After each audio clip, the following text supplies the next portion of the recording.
ನಮಸ್ತೆ ಎಲ್ಲರಿಗೂ. ಇವತ್ತು ನಾನು ಬೇರೆ ಇದು ಮುಳ್ಜಾಜಿ ಹೂವು, ಡಿಸೆಂಬರ್ ಹೂವು ಅಂತೀರಲ್ಲ, ಅದ್ರ ಬಗ್ಗೆ ನಾನು ಇದು ಪ್ರೂನ್ ಮಾಡ್ತಾಯಿದ್ದೀನಿ.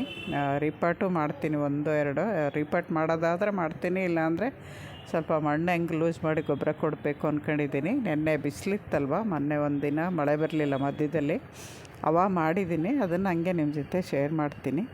ನೋಡಿ, ಇದು ಬುಷ್ಯಾಗಿ ಬೆಳೆದ್ಬಿಟ್ಟಿದೆ. ಆಮೇಲೆ ಮೊನ್ನೆ ಒಬ್ಬರು ಕೇಳಿದರು, ಕೆಳಗಡೆ ಬುಷ್ಯಾಗಿ ಬೆಳೆದಿದೆ, ದಾಸವಾಳದ ಬಗ್ಗೆ ಕೇಳಿದ್ರು ಅವರು. ದಾಸವಾಳ ಹೆಂಗೆ ಕೆಳಗಡೆಯಿಂದ ಬುಷ್ಯಾಗಿ ಬರಿದ್ರು, ಕೆಳಗಡೆ ಹೆಂಗೆ ಕಟ್ ಮಾಡ್ತೀರಾ ಅಂತ.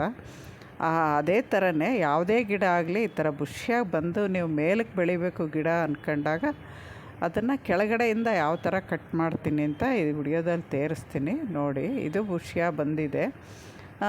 ಇನ್ನೊಬ್ಬೊಬ್ರಿಗೆ ತುಂಬ ಪಾಟೆ ಕಾಣ್ದಂಗೆ ಬೆಳೆದಿರುತ್ತೆ. ಆ ಥರ ಬಿಟ್ಟಾಗ ಮಳೆ ನೀರಾಗಲಿ ಅಥವಾ ಮಳೆ ನೀರಲ್ಲ ಬಿಸಿಲು ಜಾಸ್ತಿ ಬೀಳಲ್ಲ. ಸಲ ಅಪ್ಪಿತಪ್ಪಿ ಮಳೆಗಾಲದಾಗಂತೂ ಇನ್ನು ಬಿಸಿಲು ಬೀಳಲೇಬೇಕು ಗಿಡದಾಗೆ. ಆ ಟೈಮಲ್ಲಂತೂ ಈ ಥರ ಪೂರ್ತಿ ಬುಷ್ಯಾಗಿ ಬಿಟ್ಟರೆ ಅಲ್ಲಿ ಫಂಗಸ್ ಜಾಸ್ತಿಯಾಗಿ ನೀರು ನಿಂತಿರೋದು ಗೊತ್ತಾಗಲ್ಲ. ಆಮೇಲೆ ಇದು ಮುಳ್ಜಾಜಿ ಹೂವಲ್ಲಿ ಬೀಜನೂ ಆಗುತ್ತೆ. ಬೀಜದಿಂದ ಬರೋದಕ್ಕಿಂತ ಕಟಿಂಗಿಂದ ತುಂಬ ಈಸಿಯಾಗಿ ಬರುತ್ತೆ. ಕಟಿಂಗಿಂದ ಬೇಗನೂ ಬರುತ್ತೆ, ಬೇಗನೂ ಹೂವು ಬಿಡುತ್ತೆ. ಬೀಜದಿಂದ ಬರೋದು ಸ್ವಲ್ಪ ನಿಧಾನವಾಗಿ ಸಸಿಯಾಗಿ ಅದು ಒಂದು ಏಜಿಗೆ ಬಂದಮೇಲೆ ಹೂವು ಬಿಡುತ್ತಲ್ವ. ನೀವು ಬೀಜದಿಂದ ಬೇಕಾದ್ರೂ ಬೆಳೆಸ್ಕೊಬೋದು. ನನಗೆ ಗೊತ್ತಿದ್ದಂಗೆ ಕಟಿಂಗಿಂದ ಈಜಿ ಅಂತ ಹೇಳಿದ್ದೀನಿ. ನೋಡಿ, ಇವಾಗ ನಾನು ಸ್ವಲ್ಪ ಎಲ್ಲ ಒಣಗಿರೋ ಎಲೆ, ಆಮೇಲೆ ಹೂವು ಆಗೋಗಿರೋವು ಅದರಲ್ಲಿ ತೊಟ್ಟು ಥರ ಇರುತ್ತಲ್ಲ, ಈ ಗಿಡದಲ್ಲಿ ಒಂಥರ ಇರುತ್ತೆ, ಅದು ನೋಡಿದ್ರೆ ಕಸದ ಥರನೇ ಕಾಣಿಸ್ತಾ ಇರುತ್ತೆ ಗಿಡದಲ್ಲಿ. ಅದನ್ನೆಲ್ಲ ನೀವು ಪೂರ್ತಿ ತೆಗಿಬೇಕು ಕೈಯಲ್ಲಿ. ಈ ಥರ ಹಿಂಗೆ ಅಂದ್ರೇ ಬಂದುಬಿಡುತ್ತೆ ಅದು. ಅದೆಲ್ಲ ತೆಗೆದ್ಬಿಟ್ಟು ಆ ರೆಂಬೆ ಎಲ್ಲ ಕ್ಲೀನ್ ಮಾಡ್ಕೋಬೇಕು. ಅದೆಲ್ಲ ಒಣಗೋಗ್ಬಿಟ್ಟಿರುತ್ತೆ ಹೂವಾಗಿ. ಅದನ್ನೆಲ್ಲ ರೆಂಬೆಗಳೆಲ್ಲ ಕ್ಲೀನ್ ಮಾಡ್ಕೋಬೇಕು ಫಸ್ಟು. ಕ್ಲೀನ್ ಮಾಡ್ಕೊಂಡ್ರೆ ನಿಮಗೆ ಬುಷಿಯಾಗಿರೋದು ಗೊತ್ತಾಗುತ್ತೆ. ಆಮೇಲೆ ಪ್ರೂನ್ ಮಾಡ್ಕೊಳ್ಳೋಕೆ ಈಸಿ ಆಗುತ್ತೆ. ಯಾವ ಬಂಚು ನಾವು ಯಾವ ರೆಂಬೆನ ಕಟ್ ಮಾಡಬೇಕು ಅನ್ನೋದು ಚೆನ್ನಾಗಿ ಗೊತ್ತಾಗುತ್ತೆ. ಅದರಿಂದ ಫಸ್ಟು ಗಿಡದಾಗಿರೋ ಒಣಗಿರೋ ಎಲೆ, ಒಣಗಿರೋ ಮೊಗ್ಗಿನ ತೊಟ್ಟು ಎಲ್ಲ ಇದ್ದರೆ ಅವನ್ನ ಫಸ್ಟು ತೆಗೆದ್ಬಿಡಿ. ತೆಗೆದ್ಬಿಟ್ಟು ಆವಾಗ ನೋಡ್ಕೊಂಡ್ರೆ ಸರಿ ಹೋಗುತ್ತೆ. ಇವೆಲ್ಲ ಮಾಡ್ಕೊಂಡ್ಮೇಲೆ ನಾವು ಏನೇ ಆದ್ರೂ ಮಣ್ಣು ಲೂಸ್ ಮಾಡಬೇಕು. ಇದು ಮಾಡೋಕ್ಕಿಂತ ಮುಂಚೆನೇ ಮಣ್ಣು ಲೂಸ್ ಮಾಡಿದರೆ, ಆ ಮಣ್ಣು ಲೂಸ್ ಮಾಡಿದ್ರಾಗೆ ಕಸ, ಆಮೇಲೆ ಅದರಲ್ಲಿ ಏನಾದ್ರು ಹುಳ ಬೆಸ್ಟ್ ಇದ್ದರೆ ಅದು ಮಣ್ಣಿನ ಜೊತೆ ಸೇರುತ್ತೆ. ಅದಕ್ಕೆ ಮಣ್ಣು ಲೂಸ್ ಮಾಡೋಕ್ಕಿಂತ ಮುಂಚೆನೇ ಇದನ್ನೆಲ್ಲ ಕ್ಲೀನ್ ಮಾಡ್ಕೋಬೇಕು ನೀವು. ಮೇಲ್ಗಡೆ ಮಣ್ಣು ಸ್ವಲ್ಪ ಗಟ್ಟಿನೇ ಆಗಿರುತ್ತಲ್ಲ, ಅವಾಗ ನಾವು ಕಸ ತೆಗೆದ್ಬಿಟ್ಟು ಹಾಕಿ ಆ ಮಣ್ಣು ಲೂಸ್ ಮಾಡಿದರೆ ಅವಾಗ ಸರಿ ಹೋಗುತ್ತೆ. ಅದರಿಂದ ಫಸ್ಟು ಇದನ್ನು ಕ್ಲೀನ್ ಮಾಡ್ಕೊಳ್ಳಿ. ಗಿಡಗಳು ಯಾವುದೇ ನೀವು ಖುಷಿಯಾಗಿರೋದನ್ನು ತೆಗಿಬೇಕು ಅಂದಾಗ, ಅಥವಾ ಅಕಸ್ಮಾತ್ ನೀವು ಮಣ್ಣು ಲೂಸ್ ಮಾಡಬೇಕು ಅಂದಾಗ ಫಸ್ಟು ಗಿಡಗಳು ಕ್ಲೀನ್ ಮಾಡ್ಕೋಬೇಕು. ಅದರಲ್ಲಿ ಒಣಗಿರೋ ಎಲೆ ಇದೆಯಾ, ಹುಳ ಇರೋ ಎಲೆ ಇದೆಯಾ, ಅಥವಾ ಬೆಸ್ಟ್ ಅಟ್ಯಾಕ್ ಆಗಿದೆಯಾ ಯಾವುದು ಅಂತ. ಕೆಳಗಡೆ ಇರೋ ಎಲೆಗಳಿಗೆ ನಮಗೆ ಅಷ್ಟಾಗಿ ಮೇಲಿಂದ ನೋಡಿದಾಗ ಅದರಲ್ಲಿ ಬೆಸ್ಟ್ ಅಟ್ಯಾಕ್ ಆಗಿರೋದು ಗೊತ್ತಾಗಲ್ಲ. ಅದರಿಂದ ಫಸ್ಟು ನಾವು ಕೆಳಗಡೆಯಿಂದ ಎಲ್ಲ ಎಲೆಗಳು ಗಮನಿಸ್ಕೊಂಬಿಟ್ಟು ರೆಂಬೆನೂ ನೋಡ್ಕೋಬೇಕು. ನೋಡಿ, ಇವಾಗ ರೆಂಬೆ ಮೊದಲು ನೀವು ಅದು ಹೂವು ಒಣಗಿರೋದು ತೊಟ್ಟೆಲ್ಲ ಇದ್ದಾಗ ಕಸ ಒಂಥರ ಅವು ಬ್ರೌನ್ ಕಲರ್ ಆಗಿ ಒಂಥರ ಚೆನ್ನಾಗಿ ಕಾಣಲ್ಲ ಗಿಡ.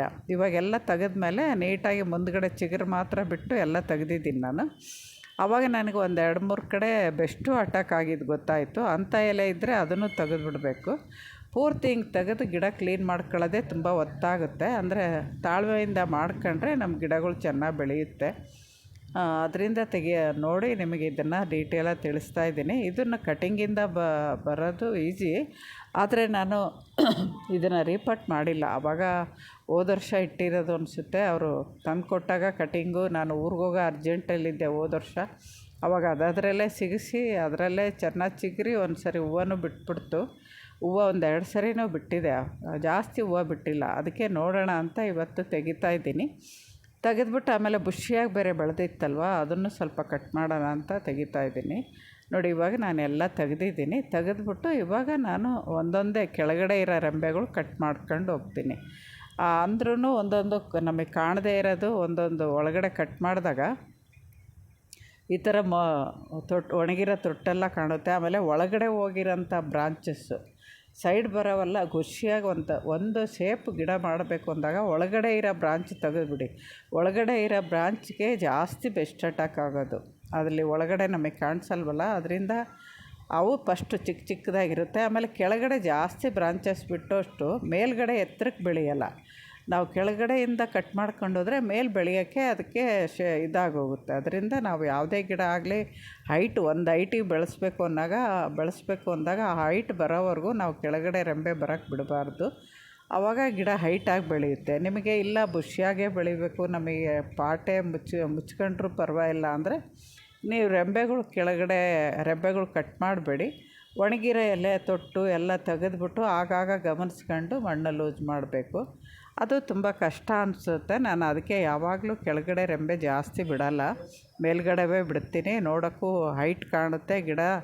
ಆಮೇಲೆ ಕೆಳಗಡೆ ಏನಾದ್ರು ಬೆಸ್ಟ್ ಅಟ್ಯಾಕ್ ಆದರೆ ತಕ್ಷಣ ನಮಗೆ ಗೊತ್ತಾಗುತ್ತೆ ಅಂತ. ನೋಡಿ ನಾನು ಇವಾಗೆಲ್ಲ ತೆಗ್ದಿದ್ದೀನಿ. ಆ ಥರ ಬುಷಿಯಾಗಿದ್ದ ಗಿಡ ಇವಾಗ ಈ ಥರ ಆಯಿತು ಅಂತ ನಿಮ್ಗೆ ಅನಿಸುತ್ತೆ. ಆದರೆ ಇನ್ನೊಂದು ಸ್ವಲ್ಪ ದಿನಕ್ಕೆ ಅದು ಚಿಗುರ್ಬಿಟ್ಟು ನಾನು ಚಿಗುರಿದಾಗ ತೋರಿಸ್ತೀನಿ ಆ ಗಿಡ ಹೆಂಗಿದೆ ಅಂತ. ಇವಾಗ ಸದ್ಯಕ್ಕೆ ಅದು ಚಿಗುರಿದ ಮೇಲೆ ನಾನು ತೋರಿಸೋದಕ್ಕೆ ಸರಿ ಹೋಗುತ್ತೆ. ನಿಮಗೆ ಹಂಗೆ ಬಾಯಲ್ಲಿ ಹೇಳಿದ್ರೆ ಗೊತ್ತಾಗಲ್ಲ.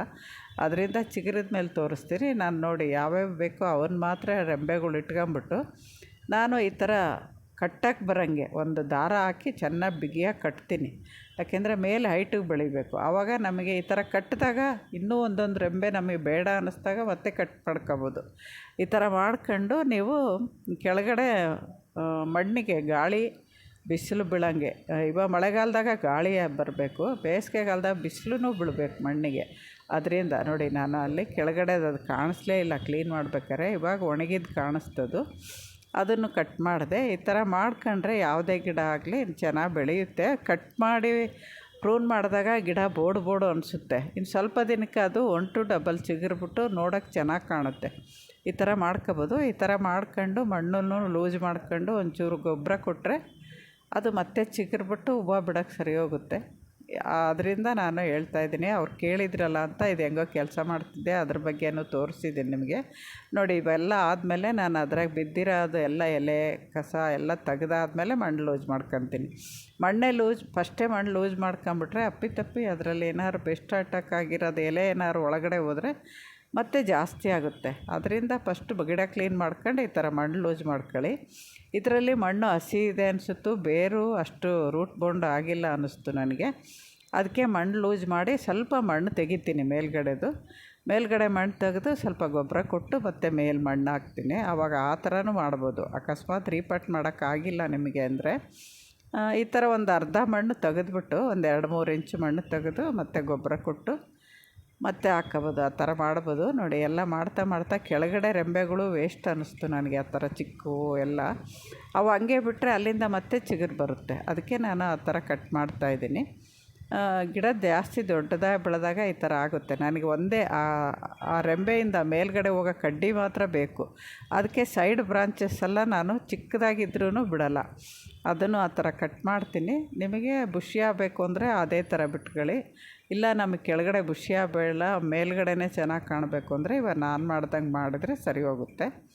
ಈ ಥರ ಅದು ತುಂಬ ಎಷ್ಟು ಗಟ್ಟಿ ಇದೆ ಅಂದರೆ ಈ ಗಿಡದ್ದು ರೆಂಬೆ ತುಂಬ ಗಟ್ಟಿ ಇದೆ. ಕತ್ರಿಲೂ ಕಟ್ಟಾಗಿಲ್ಲ, ಒಣಗಿದೆ ಅದು, ಆದರೂ ಕಟ್ಟಾಗಿಲ್ಲ. ಅದಕ್ಕೆ ಕೊನೆಗೆ ನಾನು ಅದು ಪೂರ್ತಿ ಆ ಕಡೆ ಸ್ವಲ್ಪ ರೆಂಬೆ ಜಾಸ್ತಿ ಹೋದ್ರೂ ಚಿಂತೆ ಇಲ್ಲ ಅಂತ ಹೇಳ್ಬಿಟ್ಟು ಪೂರ್ತಿ ತೆಗೆದೆ. ಯಾಕೆಂದರೆ ಪೂರ್ತಿ ತೆಗಿಲೇಬೇಕು ಅಂತ ಹೇಳ್ಬಿಟ್ಟು ತೆಗ್ದಿದ್ದು ನಾನು. ಈ ಥರ ನೀವು ಮಾಡ್ಕೊಳ್ರಿ ಯಾವ ಗಿಡದಾಗೆ ಆಗಲಿ. ಆ ಥರ ಡಬಲ್ ಗಂಟು ಥರ ಬಂದಲ್ಲಿ ಜಾಸ್ತಿ ಮಿಲಿಬಗ್ಸು ಅಟ್ಯಾಕ್ ಆಗುತ್ತೆ. ನಾನು ದಾಸವಾಳದಲ್ಲಿ ತೋರಿಸಿದ್ದೀನಿ. ಆ ಥರ ಗಂಟಲ್ಲಿ ಇರಲ್ಲಿ 2-3 ರೆಂಬೆ ಇರುತ್ತಲ್ಲ, ಅಲ್ಲಿ ಮಿಲಿಬಗ್ಸು ಸ್ಟಾರ್ಟ್ ಆಗಿಬಿಡುತ್ತೆ. ಅದರಿಂದ ನಾನು ಗಂಟಿರಲ್ಲಿ ಜಾಸ್ತಿ ಬ್ರಾಂಚಸ್ ಬಿಡಲ್ಲ. ನೋಡಿ ಇವಾಗ ನಾನು ಅರ್ಧ ಮಣ್ಣು ತೆಗಿತೀನಿ ಅಂದವ. ಈ ಥರ ಎಲ್ಲ ಲೂಸ್ ಮಾಡ್ಕೊಂಡು ಕೆಳಗಡೆ ಬಗ್ಗಿಸ್ಕೊತಾ ಇದ್ದೀನಿ ಮಣ್ಣು. ನೀವು ನೋಡಿದ್ರೆ ಗೊತ್ತಾಗ್ಬೋದು, ತುಂಬ ರೂಟ್ ಏನಾಗಿಲ್ಲ ಇದಕ್ಕೆ. ಸ್ವಲ್ಪ ಇದೆ ರೂಟ್ ಬೌಂಡ್ ಆದ್ರಿಗಿನ ಈ ಥರ ಈಸಿಯಾಗಿ ಮಣ್ಣು ಲೂಸ್ ಮಾಡೋಕ್ಕೆ ಬರೋಲ್ಲ. ತುಂಬ ಗಟ್ಟಿ ಇರುತ್ತೆ, ಬೇರೆ ಸಿಗ್ತಾ ಇರುತ್ತೆ ನಾವು ಚಾಕು ಹಾಕಲಿ ಏನೇ ಹಾಕಲಿ. ಇವಾಗ ನನಗೆ ಹಂಗೆ ಅನ್ನಿಸ್ತಲ್ವ, ಇದು ಬೇಡ ರಿಪಾಟ್ ಮಾಡೋದು ಅಂತೇಳ್ಬಿಟ್ಟು ಸ್ವಲ್ಪ ಎಲ್ಲ ಇನ್ನೊಂಚೂರು 2 ಇಂಚು ಮಣ್ಣು ತೆಗೆದಿದ್ದೀನಿ. 2 ಇಂಚು ಮಣ್ಣು ತೆಗೆದ್ಮೇಲೂ ಸೈಡಲ್ಲೆಲ್ಲ ಸ್ವಲ್ಪ ಲೂಸ್ ಮಾಡ್ತಾಯಿದ್ದೀನಿ. ನೀವು ರೂಟ್ ಬೌಂಡ್ ಆದರೆ ಫುಲ್ಲು ರೂಟೇ ಇರುತ್ತೆ. ನಿಮಗೆ ಗೊತ್ತು ರೂಟ್ ಬೌಂಡ್ ಇರೋದು ಹೆಂಗಿರುತ್ತೆ ಅಂತ. ಆ ಥರ ಇರುತ್ತೆ. ಅದರಿಂದ ನೀವು ಈ ಥರ ಮಾಡ್ಕೊಬೋದು. ಮಾಡ್ಕೊಂಡು ಗಿಡನ ರಿಪಾಟ್ ಮಾಡೋಕ್ಕಾಗಿಲ್ಲ ಅಂದಾಗ ಈ ಥರ ಅರ್ಧ ಮಣ್ಣು ಲೂಸ್ ಮಾಡಿಬಿಟ್ಟು ಈ ಥರ ಮಾಡ್ಕೊಳ್ಳಿ. ನಾನು ಅದರ ವೇಸ್ಟೆಲ್ಲ ತೆಗ್ದಾಕಿದ್ದೀನಲ್ಲ ಅದನ್ನೇ ಸುತ್ತ ನೋಡಿ ಒಳಗಡೆ ಹಾಕ್ತಾಯಿದ್ದೀನಿ. ಮಣ್ಣು ತೆಗೆದ ಮೇಲೆ ಹಾಕ್ತಾಯಿದ್ದೀನಿ. ತೆಗೆದಿದ್ದು ಹಾಕಿದ್ದು ಅದಕ್ಕೆ ಆದರೆ ಅದು ಗೊಬ್ಬರದ ಥರನೂ ಆಗೋಗುತ್ತೆ. ಇಲ್ಲ ನನ್ನ ಹತ್ರ ಗೊಬ್ಬರ ಆಗೋಗಿತ್ತು ಅಂತೇಳ್ಬಿಟ್ಟು ನಾನು ಇದನ್ನು ಹಾಕಿದ್ದೀನಿ. ನಿಮ್ಮ ಹತ್ರ ಗೊಬ್ಬರ ಇದ್ದರೆ ಗೊಬ್ಬರ ಹಾಕ್ಕೊಳ್ಳಿ. ತರಬೇಕು, ಗೊಬ್ಬರ ಆಗೋಗಿದೆ, ತರಬೇಕು. ಈಗ ಸದ್ಯಕ್ಕೆ ಮಳೆಗಾಲ ಶುರುವಾದ್ರೆ ಅದೇನು ಕೊಡೋಂಗಿಲ್ವಲ್ಲ ಅಂತ ತಂದಿಲ್ಲ. ನಾನು ಗಾರ್ಡನ್ ವೇಸ್ಟ್ ಇರೋದನ್ನೇ ಹಾಕ್ತೀನಿ, ಅಥವಾ ಕಿಚನ್ ವೇಸ್ಟ್ ಇದ್ದರೆ ಅದೊಂದು ಸ್ವಲ್ಪ ಹಾಕ್ಬಿಟ್ಟು ಮೇಲೆ ಮಣ್ಣು ಹಾಕ್ಬಿಡ್ತೀನಿ. ಇದು ಗೊಬ್ಬರ ಕಲಸಿರೋ ಮಣ್ಣು ಸ್ವಲ್ಪ ಇಟ್ಕೊಂಡಿದ್ದೆ. ಕಲಸಿರೋದು ಒಂದು ಕಡೆ ಯಾವಾಗಲೂ ಇಟ್ಟಿರ್ತೀನಲ್ವ, ಅದೇ ಮಣ್ಣು ಮೇಲೆ ಹಾಕ್ತಿದ್ದೀನಿ. ಈ ಕಡೆ ಇರೋ ಮಣ್ಣು ಸಪ್ರೇಟ್ ಇಟ್ಕೊತೀನಿ. ಅದು ಯಾವಾಗಾದ್ರೂ ನಾವು ಗಾರ್ಡನ್ ವೇಸ್ಟ್ ಹಾಕಿ ಗೊಬ್ಬರ ಮಾಡೋಕ್ಕೆ ಹೋಗಿದ್ರೆ ಅದ್ರ ಮೇಲೆ ಆ ಮಣ್ಣು ಒಣಗಿರೋ ಮಣ್ಣು ಹಾಕಿದರೆ ಇದ್ರ ತೆಗೆದಿದ್ದು ಅದು ಗೊಬ್ಬರ ಆಗಿ ಆ ಮಣ್ಣು ಮತ್ತೆ ನಮಗೆ ಕೆಲಸಕ್ಕೆ ಬರುತ್ತೆ. ಈ ಥರ ಮಾಡ್ಕೊಬೋದು. ಮನೆಗೆ ಗೊಬ್ಬರ ಇಲ್ಲ ಅಂದಾಗ ಕೂಡ ಆ ಮಣ್ಣು ತೆಗೆದ್ಬಿಟ್ಟು ನೀವು ಒಂದು ಬ್ಯಾಗ್ ಯಾವಾಗಲೂ ಗೊಬ್ಬರ ಕಲಸಿರೋ ಮಣ್ಣು ಇಟ್ಕೊಂಬಿಟ್ರೆ ಈ ಥರ ಪಾಟ್ಗಳಿಗೆ ಹಾಕೋಕ್ಕೆ ತುಂಬ ಈಸಿ. ನಮಗೆ ಆ ಅರ್ಧ ಮಣ್ಣು ತೆಗೆದುಬಿಟ್ಟು ಅದನ್ನು ನಾವು ಕಿಚನ್ ವೇಸ್ಟ್ ಹಾಕೋವಾಗ ಮೇಲೆ ಹಾಕ್ತೀವಲ್ಲ, ಕೋಕೋಪಿಟ್ಟು ಮಣ್ಣು, ಅದಕ್ಕೆ ಉಪಯೋಗಿಸ್ಬೋದು. ಅಥವಾ ಗಾರ್ಡನ್ ವೇಸ್ಟ್ ಇಟ್ಟರು ಕೂಡ ನಾವು ಮೇಲೊಂಚೂರು ಮಣ್ಣು ಹಾಕೋದ್ರಿಂದ ಅದು ಬೇಗ ಗೊಬ್ಬರ ಆಗುತ್ತೆ ಅಂತ ಹೇಳಿದ್ದೀನಿ, ಅದಕ್ಕೆ ಹಾಕ್ಕೋಬೋದು. ಈ ಥರ ಗೊಬ್ಬರ ಕಲಸಿರೋ ಮಣ್ಣು ಸಪ್ರೇಟ್ ಇಟ್ಕೊಂಡಾಗ ನಾವು ಇದಕ್ಕೆ ಅದನ್ನು ಹಾಕಿದ್ರೆ ಇದರಲ್ಲಿ ಎರೆಹುಳದ್ದೆಲ್ಲ ಇರುತ್ತೆ. ಅದು ಆವಾಗ ಕೆಳಗಡೆ ಹಾಕಿರೋ ವೇಸ್ಟ್ ತಿಂದು ಗೊಬ್ಬರ ಆಗೋಕ್ಕೆ ಸಾಧ್ಯ ಆಗುತ್ತೆ. ಅದರಿಂದ ಈ ಥರ ಮಾಡ್ಕೊಳ್ಳಿ. ಹೊಸಬ್ರು ಯಾರಾದರೂ ಫಸ್ಟ್ ಸರಿ ಚಾನಲ್ ನೋಡ್ತಿದ್ದರೆ ದಯವಿಟ್ಟು ಸಬ್ಸ್ಕ್ರೈಬ್ ಮಾಡ್ಕೊಂಡು ನೋಡಿ. ವಿಡಿಯೋಗಳಿಂದ ಸ್ವಲ್ಪನಾದರೂ ಉಪಯೋಗ ಇದೆ ಅಂತ ನಿಮಗೆ ಅನಿಸಿದರೆ ಸಬ್ಸ್ಕ್ರೈಬ್ ಮಾಡ್ಕೊಳ್ಳಿ. ಚೆನ್ನಾಗಿದೆ ಅಂತ ಅನಿಸಿದರೆ ಬೇರೆಯವ್ರಿಗೆ ಶೇರ್ ಮಾಡಿ. ನೋಡಿದವರು ಲೈಕ್ ಕೊಡಿ. ನೋಡಿ, ಎರೆಹುಳ ಇದೆ, ಅದರ ಕಲಸಿಟ್ಟಿದ್ದೆ ಅಲ್ವಾ, ಎರೆಹುಳ ಇದ್ದಾವೆ. ಇವಾಗ ಆ ಎರೆಹುಳ ಕೆಳಗಡೆ ನಾವು ಹಾಕಿರೋದು ಎಲೆ ಅದೆಲ್ಲ ಗಿಡದ ಕಿತ್ತಿದ್ದೀವಲ್ಲ ಅದನ್ನು ತಿಂದ್ಬಿಟ್ಟು ಅದಕ್ಕೆ ಆಹಾರನೂ ಆಗುತ್ತೆ, ನಮಗೆ ಗೊಬ್ಬರನೂ ಆಗುತ್ತೆ. ಈ ಥರ 2 ಥರ ಆಗುತ್ತೆ. ನೀವು ಯಾವಾಗಲೂ ಒಂಚೂರು ಎರೆಹುಳ ಗೊಬ್ಬರ ಅಥವಾ ಬೇರೆ ಕಿಚನ್ ವೇಸ್ಟು ಹಾಕಿ ರೆಡಿ ಮಾಡಿಟ್ಕೊಳ್ಳಿ. ನೋಡಿ, ಇವಿಷ್ಟು 3 ನಾನು ರೆಡಿ ಮಾಡಿದ್ದೀನಿ. ಯಾವೂ ರಿಪಾರ್ಟ್ ಮಾಡಲಿಲ್ಲ, ಯಾವ ರೂಟ್ ತಗೊಂಡು ಆಗಿದೆ ಅನಿಸ್ಲಿಲ್ಲ ನನಗೆ. 4 ಪಾಟು ರಿಪಾರ್ಟ್ ಮಾಡಿದ್ದೀನಿ. ನೋಡಿ, ಇವಾಗ ಸ್ವಲ್ಪ ಗಿಡ ಕೆಳಗಡೆ ಮಣ್ಣಂದೇ ಕಾಣುತ್ತೆ, ಗಿಡದ ಎಲೆ ಕಮ್ಮಿ ಕಾಣುತ್ತೆ ಅನಿಸುತ್ತೆ. ಇನ್ನು ಸ್ವಲ್ಪ ದಿನಕ್ಕೆ ಅವೆಲ್ಲ ಸೆಟ್ ಆಗುತ್ತೆ. ಈ ಥರ ಎಲ್ಲ ಮಾಡಿದ್ಮೇಲೆ ಒಂದು ಸ್ವಲ್ಪ ನೀರು ಹಾಕಿ, ನನಗೆ ಒಂದಿನ ಮಳೆ ಬಂದಿರಲಿಲ್ವಲ್ಲ, 2 ದಿನ ನೀರು ಹಾಕಿರಲಿಲ್ಲ. ಇವಾಗ ನೀರು ಹಾಕಿದ್ದೀನಿ. ಇನ್ನು ಮಳೆ ಬಂದಾಗ ಇನ್ನೂ ಚೆನ್ನಾಗಿ ಇದಾಗುತ್ತೆ. ಈ ಥರ ಮಾಡ್ಕೊಂಡ್ರೆ ನಮಗೆ ಯಾವುದೇ ಗಿಡ ಆಗಲಿ ಸರಿ ಹೋಗುತ್ತೆ. ಆಮೇಲೆ ಕೇಳಿದ್ರಲ್ಲ ಅವರು ಕೆಳಗಡೆ ಹೆಂಗೆ ಬ್ರಾಂಚಸ್ ಕಟ್ ಮಾಡ್ತೀರಾ ಅಂತ, ಇದರಲ್ಲೇ ಅವ್ರಿಗೆ ಉತ್ತರ ಸಿಕ್ಕಿದೆ ಅಂತ ಅಂದ್ಕೊಂಡಿದ್ದೀನಿ ನಾನು. ಇದೊಂದು ಗಿಡ ಎಕ್ಸ್ಟ್ರಾ ಇದೆ, ಇದನ್ನು ಮಾಡಬೇಕು. 4 ಮಾಡಿದೆ, ಇನ್ನೂ ಒಂದು ಇತ್ತು. ಅಷ್ಟೊತ್ತಿಗೆ ಬಿಸಿಲಾಯಿತು. ನಮಸ್ತೆ. ಇನ್ನೂ ಒಂದು ವಿಡಿಯೋದಾಗ ಸಿಗ್ತೀನಿ.